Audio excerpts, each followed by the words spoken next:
to Philly Live. I'm Sheila Watko. May is Mental Health Awareness Month, and if the past few years have shown us anything, it's that mental health affects everyone. Whether it's stress, anxiety, or feeling overwhelmed, these feelings are more common than many people realize. Today, Ann O'Grady, a licensed social worker and director of behavioral health at Independence Blue Cross, is here with us to talk about mental health and how people can get that support that they need that's so important. Ann, welcome to Philly Live. Thank you. It's great to be here. Thank you. So great to have you. I like that we match in our Navy today. Didn't even plan it. I love it. So excited to talk to you about this. A really, really important and crucial topic. First of all, what are some common signs that someone might be struggling with their mental health? Well, it typically shows up in just feeling off, feeling anxious or irritable, not sleeping, having changes in appetite, maybe just feeling that coping skills are not sort of there for the person. And I think sometimes stress can also cause some of those same issues. When does stress cross the line into a mental health concern? That's a great question. It really shows up in daily functioning. So when people are having difficulty carrying out activities of daily living, when sleep becomes a problem, or when appetite changes, when one might find themselves irritable or anxious, that really is a sign. And I feel like a lot of us, when we think of mental health at first, you might think you need to be in crisis to reach out to get help. Is that true, or when would you recommend people do reach out and look into help options? Not at all. In fact, the earlier the better.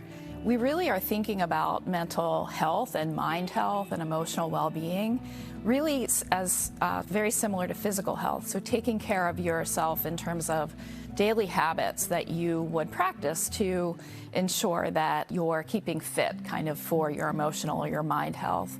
So earlier is better, and we really encourage daily practices, but also acting and seeking out mental health care kind of when those signs show up. Really great advice, and I like what you said. We have to kind of think of it like we think of our physical health. What are some of those practices that we can engage in daily life or longer term, and some simple steps that we can take to kind of support our own mental health every day? Great.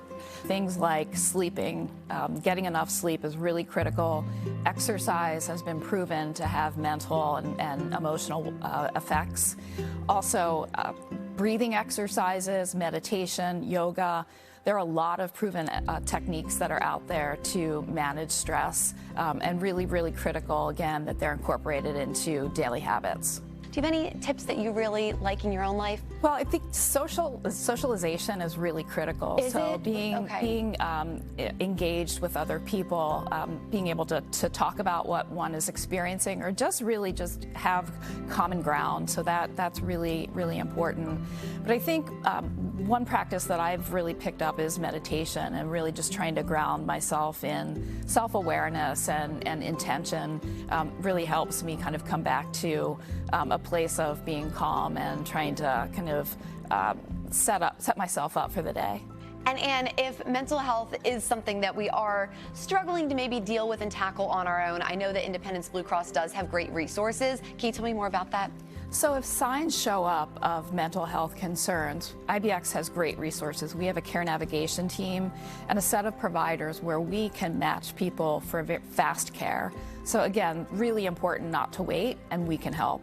That's great information to know. Thank you so much for sharing. Thank you for joining me today and giving us so many great tips and really things that are important to think about for every single person who's watching this right now. Whether you're watching it on TV, on streaming, later on online, everyone deals with this and goes through it. So it's nice to know that we're also Thanks for having us. It's a great, important topic. Yes, it is. So thank you so much. And if you'd like to learn more about how to support your own mental health or the mental health of a loved one, you can visit IBX.com.